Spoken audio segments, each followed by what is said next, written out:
Welcome back to TimeOut with the Sports Doctor podcast, where life, sports, and medicine intersect. We're very glad that you continue to support this podcast. You can get the information on any platform where podcasts are played, as well as getting the video content on YouTube. But if you want to just get one place to find all the content, go to my website at Dr.Derrick, and you will find everything on that website. So without further ado, let's get into this episode. Welcome back to another episode of Time Out with the Sports Doctor podcast. I have another very special guest with me today. I have Reverend Wesley Thompson. He's already disrespected me coming onto my show with his colors on, but it's one love, one love for the Divine Nine. We got it. He's a member of Alpha Phi Alpha, as you can see, but he's also a young man who's balancing a lot as an author, a husband, a father, a pastor, and a politician. So, thank you for taking time out of your busy schedule to come on to my podcast. And I'm looking forward to this conversation. Oh, man, Dr. Burgess, it's an honor to be asked to be on your podcast, man. I've been following it for quite some time. You especially during the pandemic, man, you really, gave me, and I know many of individuals who were stuck at home and just looking for, something to find some hope in, find some encouragement, some motivation in. And that's when I really was just intrigued by what you were doing and been intrigued ever since. So it's truly an honor. I appreciate it. And, you mentioned a podcast. I mean, the pandemic, that was actually kind of the birth of this podcast. I hosted a couple of sessions about COVID-19 just to get the information out. And once I did that, I was like, okay, I could really do this. I could do a podcast. I can lead conversations that are meaningful to people. So you never know what's going to give you that spark that you're kind of looking for at times, That's right, man. And that's the thing. It's just, it's, as they say, in every bad situation, and no doubt the pandemic, a global catastrophe, such a horrible thing. But as they say, in every bad situation, there's something good you can pull out of it if you try. So I consider this what you've established here, that good spark that you just mentioned. Yeah, absolutely. So, I said you're a pastor, but not only are you a pastor, you've taken over as the lead pastor of my home church, Bethel Colbert Missionary Baptist Church, where I grew up, from my whole life. There's many stories. I don't know if you've heard stories, but if you ask around, I did a lot of crying in that church growing up. So, and I could always remember leading out of the back stairwell as you go downstairs, there's that exit door when you get down the first flight of stairs before you go down to the basement. And that door leads to the back of the church. And sometimes when the day wasn't going right, we would exit the back of the church for a little disciplinary action, so to speak. But yeah, man. So a lot of memories in the church for sure. But I'm glad to see that it's in great hands under your leadership, and that you're continuing to move and grow and continuing to do God's work. Yeah, man, it's an honor to be there, and of course, your family is richly established in their church, and I always tell the story of how I got there. Bethel Colbert, it will be 140 years old in May. We celebrate 140th church anniversary, founded in 1883. And of course, as you know, Derek, Pastor Leo Owens was the pastor there. He's my predecessor. He was there for 50 years. And I always tell this quick story in that when Pastor Owens decided to retire, and some of the deacons have reached out to me to, possibly consider putting my name in the hat to become the next pastor. At the time, I had graduated with my Master of Divinity degree, had some ministerial experience under my belt as far as a youth pastor, but had never been a lead pastor of a church. 28 years old. So I'm thinking, Bethel, as you said, prominent church in the community, well established. And I'm like, y'all are not going to go from a 50-year veteran like Leo Owens to a young but 28-year-old who had never pastored a church before. But just as he has done plenty of times in my life, God reminded me that our ways and our thoughts are not his. And he definitely pulled a surprise on me. And it's been a blessing ever since, just the partnership between pastor and pew, pastor and parishioner. So I'm honored to serve there. And every time you and your family are able to visit. It'd be so good to see you all there. Yeah. So you mentioned, I knew you were less than 30 when you took the job. So you were 28 years old. And as you mentioned, you were taking over for somebody who was young when he came, but 50 years later, well into at least the 70s. So let's talk about being 28. Number one, being ready for this position. Probably didn't feel ready for the position day one, but talk about the preparation as a young man to step into a role that big. What qualities did you feel like you really had to have? And, did you feel any kind of imposter syndrome about that role, stepping into a role that big? I think one thing that helped with me as far as stepping into it and getting my start is that the way that the transition happened. When most churches, particularly Baptist churches, when there's a pastoral transition, a new pastor coming in, it can come in by way of, the previous pastor leaving to go to another assignment, or the previous pastor, dying. That happens. The previous pastor unfortunately being kicked out. There's some trouble, and there's a void in leadership there between the previous pastor and whenever the church decides to, elect or choose a new pastor. There was never a void, because even though Pastor Owens retired, he was still there along the process of the church, calling me as the pastor, God calling me as the pastor there. So I officially, it was the first Sunday in May that the church voted and I was elected as the pastor. But my predecessor, Pastor Owens, his official last Sunday was the second Sunday in June.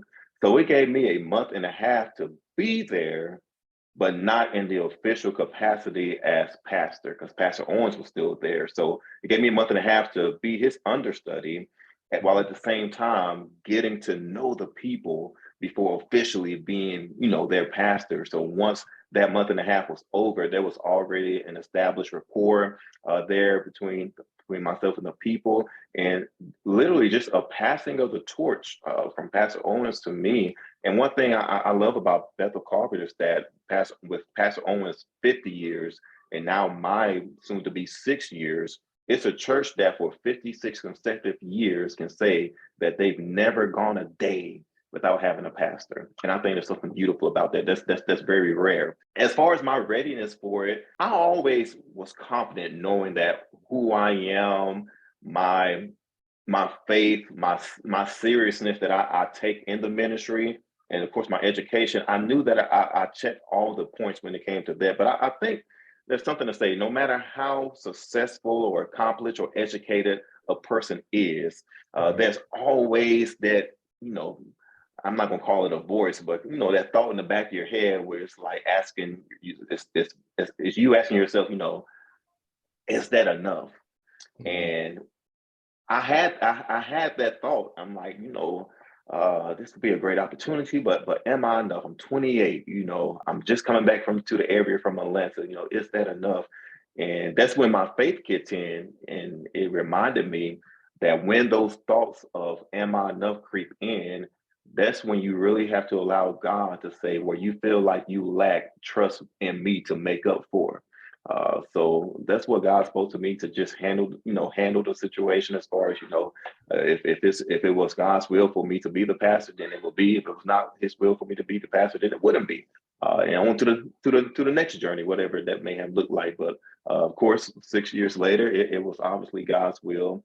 And one thing about pastoring at a young age, I never forget, when I was the youth pastor at the church I was at in Atlanta, there was a deacon, God bless his soul, Deacon James Merritt, who he was still living at the time, but we had a very good conversation. And I was younger then, I was probably about 25 then. And I said, Deacon Merritt, how come a lot of older churches, established churches, older church members, how come they're hesitant about getting, a young pastor in their 20s, early 20s? He said, we want people who have gone through life experiences. Mm-hmm. So as we'll talk about here in a bit, I went through quite the life experience. And by the time I was elected as pastor at Bethel, I often think back on that conversation with Deacon Merritt and tell myself that, that experience that I went through personally was my preparation to be able to take on, the challenge and the task of pastoring a great, again, prominent established church. Yeah, so you already threw the alley-oop, so we might as well slam it home, right? So you're in your late 20s, but like you mentioned, life has already happened, and you're already, a father, already a husband. But talk to us how you end up becoming an author of your first book. Talk to us about that experience. Yeah, so I wrote a book entitled In Sickness and in Health, A Story of Love, Strength, and Faith. And it stemmed from a situation, an experience that myself and my wife went through when we were living in Atlanta.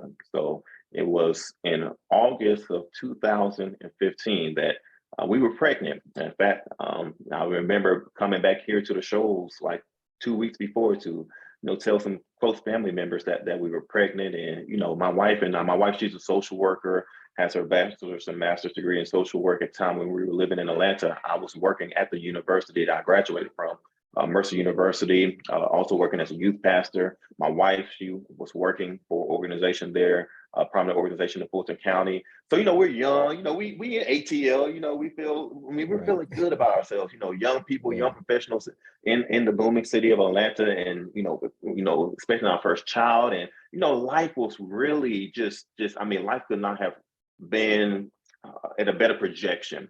But then all of a sudden it was late August, and my wife just became very sick.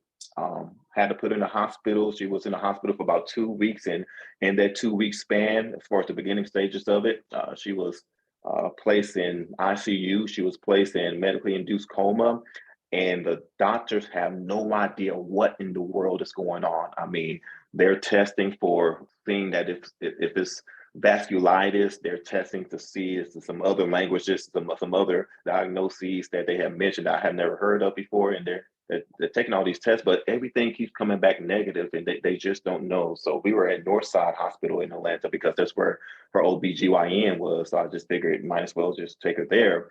But I had a church member and a friend of ours who, ironically, was a nurse on the neurological ICU floor at Emory University Hospital. And she confided in me and said, "Hey, I'm talking to one of the doctors. I think you need to transfer her here so we can look at some things." So I did that, and come to find out, make a long story short, they did a test for a rare brain disorder called anti-NMDA receptor encephalitis. Sent that test off to John Hopkins, and it came back positive. Very rare brain disorder. Only about 1,000 people a year are diagnosed with it. It's mostly diagnosed in women. So she ended up being hospitalized and being in the hospital for 4 straight months. Half that time on a ventilator, while pregnant. And even at Emory, they had dealt with, I want to say, maybe about a little less than a dozen cases of anti-NMDA. But what made my wife's situation so unique was that she was pregnant. So the treatment for this disorder, it calls for various chemotherapy drugs to be given. But with her being pregnant, it would have caused possibility of harm to the baby. So I had to make the tough decision to either A, keep the pregnancy, decide for the doctors to go mildly with the chemo drugs so that she can somewhat progress, because it was just getting, it was getting down to where, I'm close to where she was not going to make it unless they did this treatment. But in doing that, if I chose that option, knowing that it would be a huge risk to the baby, they were going to have to do an emergency C-section at 28 weeks. And we were just waiting until that time hit, but knowing that with those chemo drugs, that it could be a huge risk to the baby as far as deformities and possibly non-survival. Or B, terminate the pregnancy, go full in with the chemos for her sake, and get her to where she needs to be health-wise. So, in that situation, I'm like, am I in a movie? Right. I thought I watched this on a Lifetime movie, but it's reality for me. And Dr. So Burgess. let me cut in with just a second. So how long have you been married at this point? We were married at this point for 2 years. Okay, so married for 2 years, and it sounds like basically this happened at the end of the first trimester, all the way through the second trimester, and now it's decision-making time. Yes, decision-making time. And what made the decision so hard is that, I mean, I remember vividly them having this conversation with me in her room. And the first thing I want to do, and I actually looked to do until I remember, was turn around and be like, "Hey, baby, what do you want to do?" But Right, she's right, she's in coma, right. like she can't talk. So I'm making a decision literally for her body. What was first most and primary to me, but beyond that, of course, for our family. And it was hard because I longed for her take on that. I longed for her thoughts on that, but I couldn't get it. So man, I prayed. I went into about 2 days of prayer, just asking God, what to do. Did not. I think I spoke to maybe two people, but did not bring it up to too many because something like that. As much support as I had, there was a decision that I knew it was very important who I confided in to just Absolutely. get some advice on. But of course, mainly just praying and God just told me, I'm gonna take care of y'all. I'm gonna take care of y'all. So decided to go through with keeping the pregnancy. From there, mildly gave her the chemo drugs and they worked. She was able to come out the induced coma. And once we hit the 28-week mark, she we did the emergency section. And make a long story short, man, it was nothing short of a miracle. The baby came out healthy. He's a tall, uh, tall, very energetic 7-year-old boy today. Everything that they said might be as far as blindness and some other defects, nothing happened. I'll tell you what else is a miracle as well, because that disorder that happens mainly in women, it the genesis of it is that there's either a tumor or a teratoma on the ovaries. In her case, they kept doing scans on her pelvis to find which ovary the tumor or teratoma was on, but they couldn't locate it. So going into the C-section, they had made a decision. This was another decision I had to make, to just remove both ovaries, because Wow. they thought that it was just so microscopic that they knew something was there, but they didn't know which one. So they would have to go in and remove both. But once they did the C-section and after they got the C-section done and was going into removing the ovaries, the doctor, Dr. Miller was her name, she spotted with her eye one of the ovaries being a little fattier than the other and removed that one, took it down to the lab, did a test, bam, that's where the teratoma was. So she was able to keep the other ovary. So that's I mean, that's miraculous in itself, man, because I went from being content with, we're not going to have any more children to, well, you know, Right. God Now you works in got mysterious three. ways. Yeah, I got three now. So, Yeah, yeah. So, yeah. man, that's awesome. And thank you for sharing that story. But after you go through something like that, what does it do to your faith? And what does it do to your ability to make firm decisions kind of in the future? Yeah, man, it tested my faith big time. I mean, having hard conversations with God. I remember, I think it was within those first 2 weeks when we didn't know what the world was going on. And I mean, I'm at the point, Derek, of not knowing, am I going to bring my wife back home, or am I going to end up having to bring her to, call a funeral home and take her to a funeral Wow. home? I mean, it got that bleak. And just asking God, here I am at that time, 26 years old, looking at my 28-year-old wife in the ICU room on a ventilator, like what's going on? So it really showed me two things. One, showed me, it's one thing to say that it's one thing to say verbally, trust God through it all. It's another thing to actually do it when you're in uh, one of your most darkest moments and you're challenged to actually do that. But then too, secondly, as husbands, you're a husband, have a wonderful wife, wonderful family. We truly believe that we can't love our wives any more than what we do. But through that experience, it opened my eyes to another level, another layer of love that I have for my wife that I did not know existed. I thought at the time, there's no way I can love this woman any more than what I already do. until we hit those moments and I discovered, wow, there's another layer. And I think going back to that key word, experiences, those life experiences that happens to us, particularly when it happens to couples, that it will reveal just how much love you have for your significant other. Well, that's awesome. And, as you were talking, one thing we, think about with pregnancy, you don't necessarily think about loss of a life. You think about gaining a life, right? Yeah. But sometimes it really is that women are putting themselves in danger to have a baby, and that's something that is overlooked many times. It's just a routine thing. You think you get pregnant, 9 months later, you have a baby. But as you can see, that's not always the case. So glad that there was a happy ending to the story. And like you said, the story goes on, baby number 3 and maybe 5 to come, right?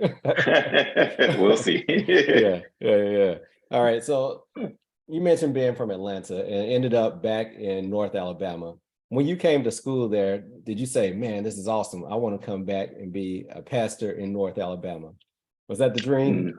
Not at all. Not at all. Yeah. I knew that because my wife's from Madison. So, we met at UNA, we went to University of North Alabama. That's where we met. Right. And then when I went to Atlanta, for graduate school, and I loved Atlanta, man, still love That's it. home, But, right? That's home. yeah. Yeah.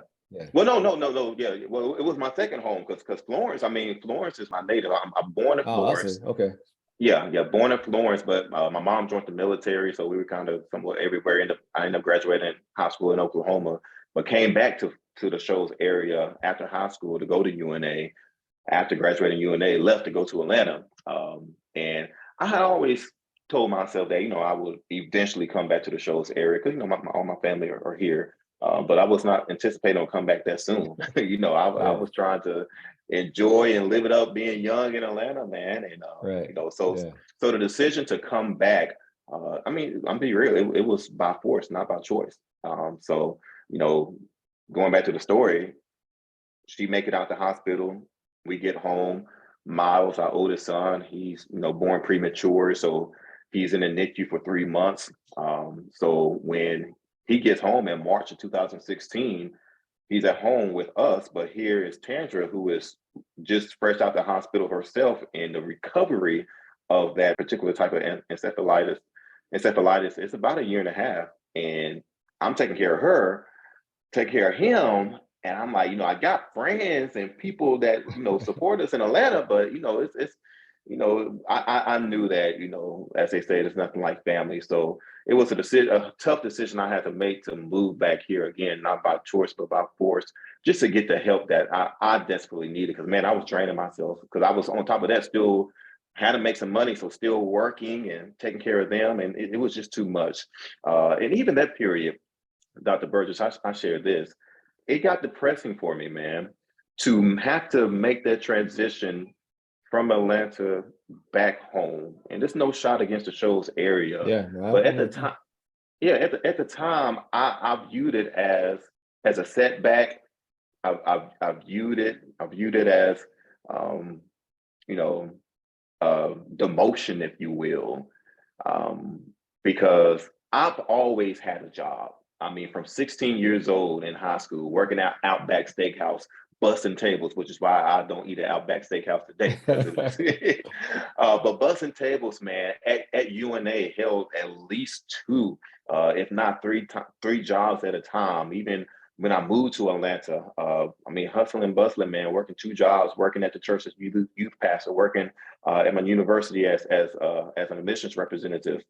So moving back here, it's the first time since I can remember being able to legally work that I was not working, that I did not have a job. And as a man, as somebody, I know you can attest to this and relate to it, being secured and knowing that I'm making ends meet.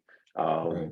I came back here, man. I applied for a job at UNA because, I have a higher ed background as far as my employment. Applied for a job at UNA, didn't get it. Applied for a job at Northwest Shoals, didn't get it. Was up for a church, not Bethel Colbert, but another church in the area, and didn't get it. So each time it was just like, getting these denials. And each one was just a stake in the heart, man. And it really put me in a depressive state. But again, just not knowing the plan that God was working out through it all. And of course, being, Bethel Colbert, which I had I did not come after Bethel Colbert. They came after me, and just seeing how all that formulated, I look back at it, it was definitely part of God's plan. If you're enjoying this episode, don't wait to the end to share it. Share it now. Share this with a friend or a colleague that you think might find value in this information. And then also make sure that you click and leave us a 5-star review and give us feedback, because we really value your feedback and your input. Now back to the episode.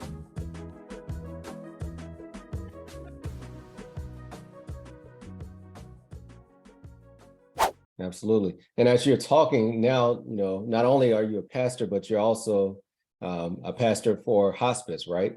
So being able to go through all these life experiences and, even being able to go through the denial phase. I mean, I've gone through failures. I've gone through rejection. I've gone through, losing a job early on and having to rebound. And like you mentioned, I went from New Orleans to DC to, Mississippi. And I'm like, wow. And like you said, you get used to the big city and it's almost like it's a demotion, because when I was coming out, I was looking for Metro Atlanta. And I talked to a recruiter. He said, I'd have the perfect job for you. It's in Laurel, Mississippi. I said, no, you misunderstood. I said Metro Atlanta. So people say, did you have a connection to Laurel? I said, yeah, I used to drive through Laurel going to New Orleans on my way to school. And I knew Laurel because it had this S curve that you had to slow down to 45 miles per hour. But that was the only thing that I really knew about the city. However, I didn't know that once I took the job, it was really what I needed to be able to take a leadership position and be able to learn my craft and grow myself, so many times what we have in mind, I always like to say we make plans, but then God laughs at them, right? Because he knows what we really need versus what we feel that we need at times. Yeah, man. And it's true. It's crazy. That's it's again, and I feel like the theme of what we're discussing is just experience this, because it's a reminder that we may not know, as when we're in the moment of that depression and that sadness and that that frustration of just not knowing what in the world is going on. God is building an experience for us. God is building a testimony for us. Right. As we know, that there's no testimony without what? A test. So it's a test that we're in, that we have to be confident that at the end it'll work out. Absolutely. So as you mentioned, young pastor, Atlanta, growing up in the area, going to school in the area, leadership, politician. I'm not gonna lie, when I met you, I'm like, Dr. Martin Luther King. So let's speak about, in my previous episode, I shared, actually you were at that Dr. Martin Luther King Jr. Scholarship Foundation when I spoke. But speak to me about somebody, a young man, and you're a visionary. But when you hear about Dr. Martin Luther King's dream, what that means to you? The life of Dr. King is something that I aspire not to be equated to, but that I aspire to just pick up the mantle and continue on. He was a young pastor, kind of a politician in his own vein, as far as just speaking truth to power and things that he was involved with. And one of my mottos is, I believe everybody should be able to look back on their life and say, I'm glad I did, instead of I wish I would have. Yeah, I like that. If you want to know where the most goals, dreams, and aspirations, let me rephrase it. If you want to know where the most untapped and undiscovered goals, dreams, and aspirations are, just visit the nearest cemetery. Yeah. Because there are people who die every day who, in their mind and in their thoughts and literally in their hearts, wanted to do something and aspired and had dreams, had goals, but never, for whatever reason, set out to do it, man. So that's how I function, man. I mean, Nike, I just do it. There's nothing that I believe I could put anything I put my mind to, there's nothing or nobody, there's not anybody, anything that can stop it but me. So, pursuing that path as far as a politician, I recently ran for office here in our area, ran for state representative District 3. That was something that was always in me. I've always been a political nerd, a political junkie. In fact, I share this because I have people laugh. My degree from UNA, my bachelor's degree is in political science.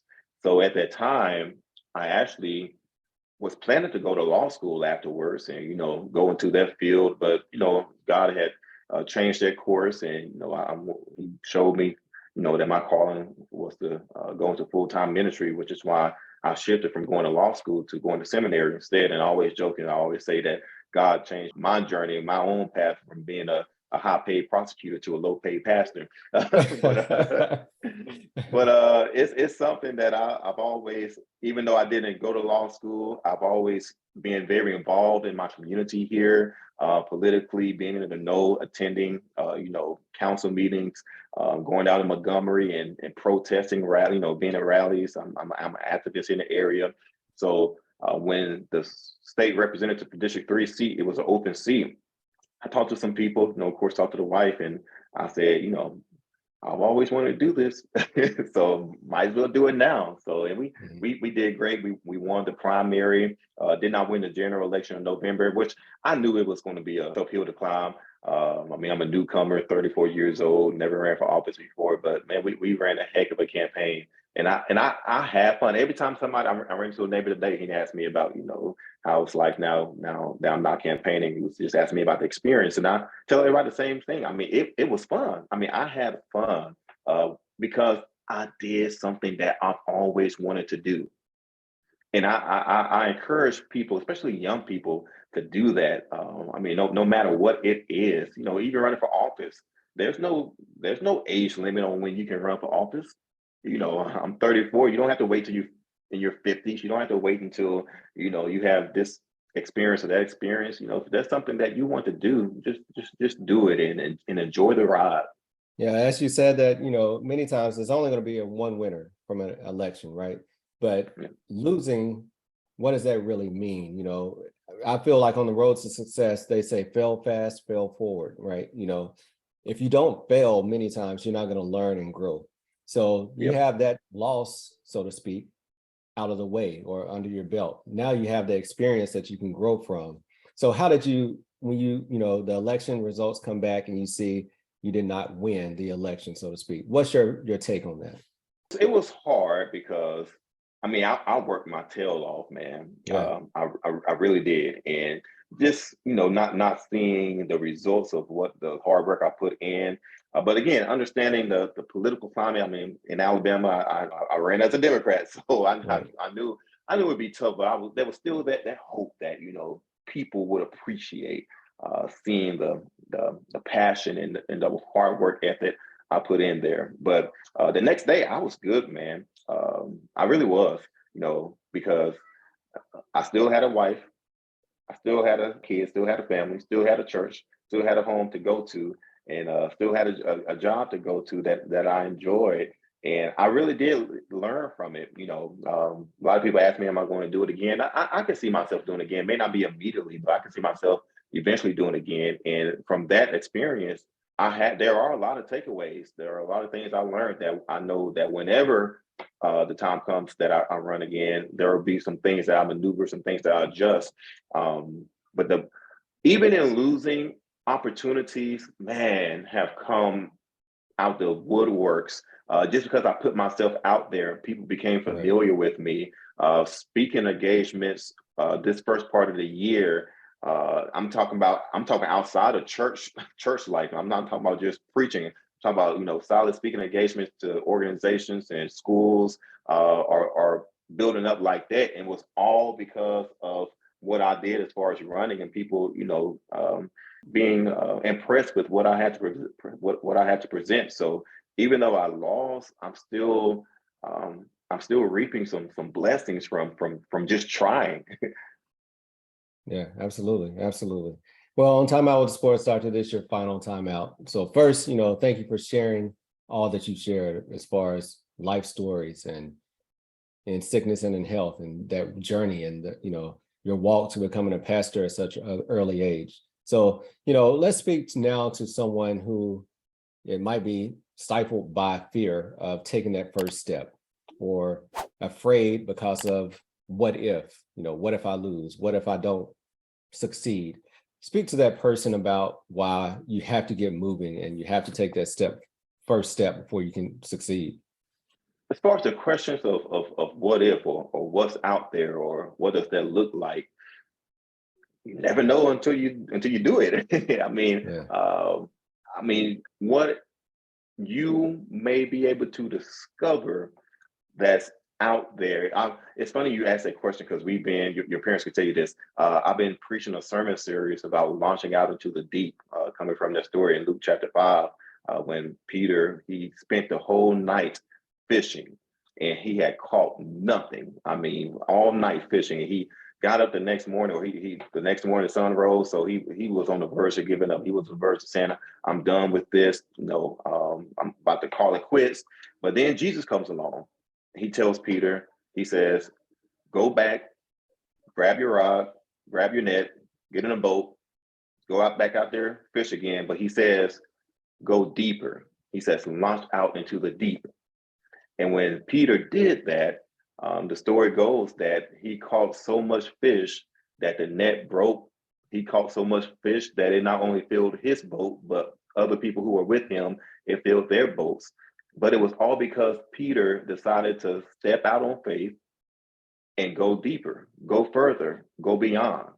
And again, you will never give yourself a chance to discover what lies beyond out there in the deep until you actually go out there. So bank on yourself, bank on God. Of course, I'm a believer in listening to the voice of the Lord, what God is telling you, and knowing that even if God is telling you to go further, even if God is telling you to step out, it may be something that you're not comfortable with. It may be something that concerns you. But God is never going to tell you to go somewhere in which it's going to lead to failure. One of my other mantras that God will never lead you to a place of failure. You may go through some stumbling blocks to get there that feel like it's failure, but by the end of the journey, because God told you to step out, and because again, what God says has no choice but to be successful, it'll work out for you. Absolutely, man. Thank you for that. You just gave me my title, Go Deeper. Yeah. So that's it. Yeah. Well, tell people how, number one, somebody might have listened to this and been really inspired and want to connect with you, but somebody might have listened to this and said, wow, what's this faith that he's talking about? What's this inspiration? Where is he getting that faith from? What's this connection with Jesus? Or what's this faith that he's speaking of? So just tell people kind of, if they're feeling that, how, number one, they can connect with you, or how they can take next steps with their faith. Yeah, so you can connect with me. My name is, again, Wesley Thompson. I'm on Facebook, Instagram, Twitter. I've created a TikTok a while back. I haven't used it as much as I need to, but I do have a TikTok out there. But yeah, just type my name, and I think my handle for Twitter and Instagram is Wes Thompson 1906. Then on Facebook is just Minister Wesley Thompson. And as far as anybody who wants to know about this faith and steps they can take, man, God has been good to me, man. Again, going through those experiences, I recognized that it was something that, again, prepared me. So even as a pastor, when I am challenged to go visit somebody in the hospital and they're dying, and I'm there holding a family member's hand and encouraging them, I can recall being in the hospital myself, literally seeing a loved one dying, and my wife, that thank God that was not the end result, but it got there. So I'm able to take my own experiences and look at them, and again, know what God was doing, and know that God was prepping me to be able to be a blessing to others, to be able to not be fearful or timid or shy or doubtful about my ability to minister and comfort and pray with other people who are in their most darkest moments, because I've been there myself. So Yeah, that's the power of God is incredible, and I would encourage anybody to give themselves the opportunity to experience it. Absolutely. Absolutely. All right, man. Well, I appreciate your time. Thank you for coming on. I can't wait to share this story with my audience. Yes, sir. Thank you, man. Appreciate you. I'm proud of you, all the great work you're doing. Keep it up. Yeah, I appreciate it. Thank you. Thank you for continuing to support this podcast. If you enjoyed this episode, then please leave a 5-star review. And if you haven't done so, subscribe so you continue to get the updated episodes. Until later, peace. Time out with the sports doctor. Keep our head right in the game. We ain't never stopping. You are now tuned in. Trust you don't want to miss. This is where life, sports, and medicine.